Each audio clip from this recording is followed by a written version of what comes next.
So, picture this. It's the spring of 1935. Adolf Hitler is basically an outcast on the world stage, his economy is on life support, and his big rearmament plan is about to unite all of Europe against him. But then, just a few months later, he's completely flipped the script and is somehow being hailed as a man of peace. How on earth did he pull that off?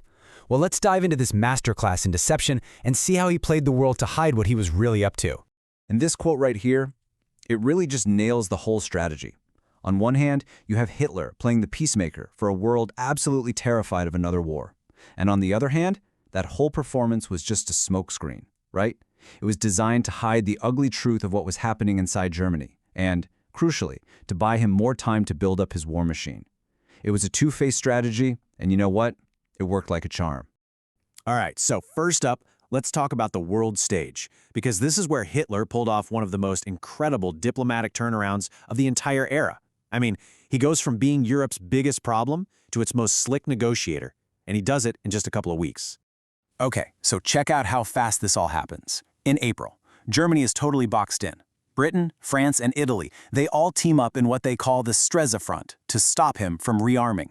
Looks like a solid, united wall, right? But then on May 21st, Hitler gets up and gives this unbelievable peace speech, promising everything they want to hear. And not even a month later, Britain completely breaks ranks and signs its own separate deal with Germany. Just like that, the Streza Front is toast.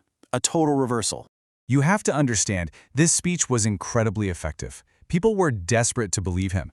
There was this American correspondent, William Shirer, who was actually in the room, and he just perfectly captured the feeling. Hitler's performance was so good, it just completely neutralized his opponents. He sounded calm, he sounded reasonable, and for a world still reeling from the last war, it was exactly the tune they wanted to hear.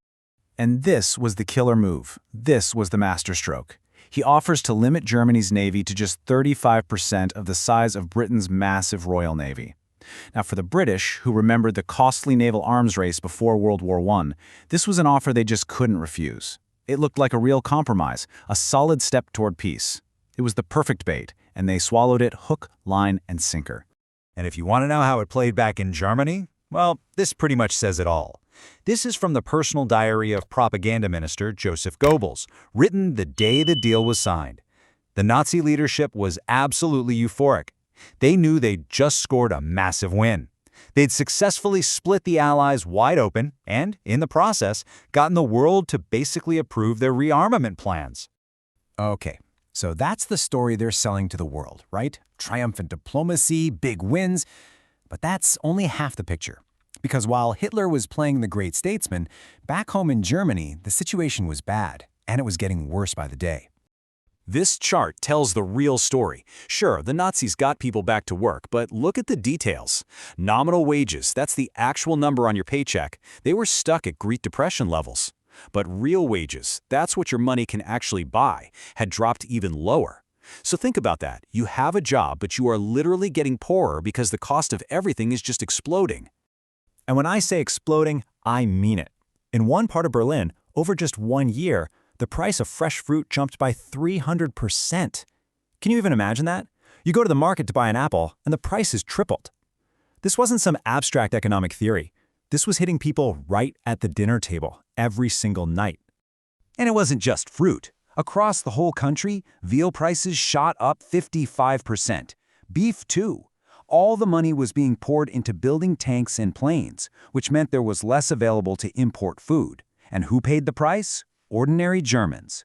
Those big foreign policy wins were designed to make people forget they were having trouble putting food on the table. And here, you can see the deception in black and white. This is a direct quote from that big peace speech. He's making this crystal clear promise, we will leave Austria alone. A nice, reassuring message for the rest of the world to hear.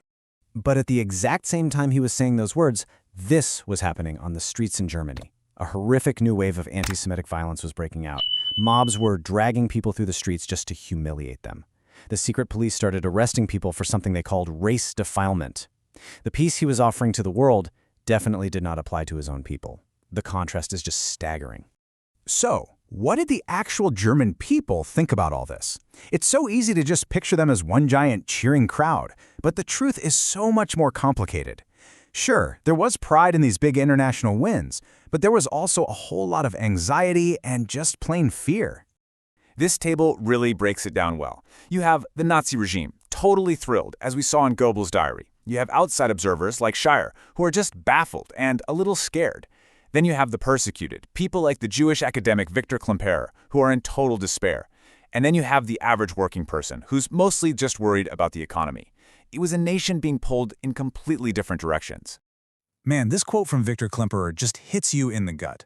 For him and so many others, Hitler's success was the worst possible news. It proved that the world was accepting the Nazi regime.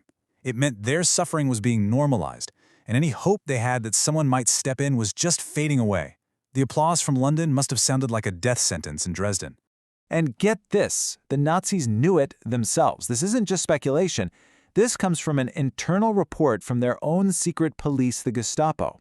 It's this incredible admission where they're basically saying, yeah, people are proud of the foreign policy wins, but they are really not happy about the economy. It confirms the entire strategy was to use those triumphs as a distraction. So what's the big takeaway here? Why does this one little 3-month period in 1935 matter so much? Well, it really all comes down to the consequences of choosing to believe a comforting lie instead of facing a much harder truth. And that was the tragic, fatal miscalculation. The world wanted peace so badly that it grabbed onto the one time Hitler promised it, and they chose to forget the mountain of evidence, everything he'd ever written, said, or done that showed he loved war. They believed the performance, not the man. And that leads to this final, chilling conclusion.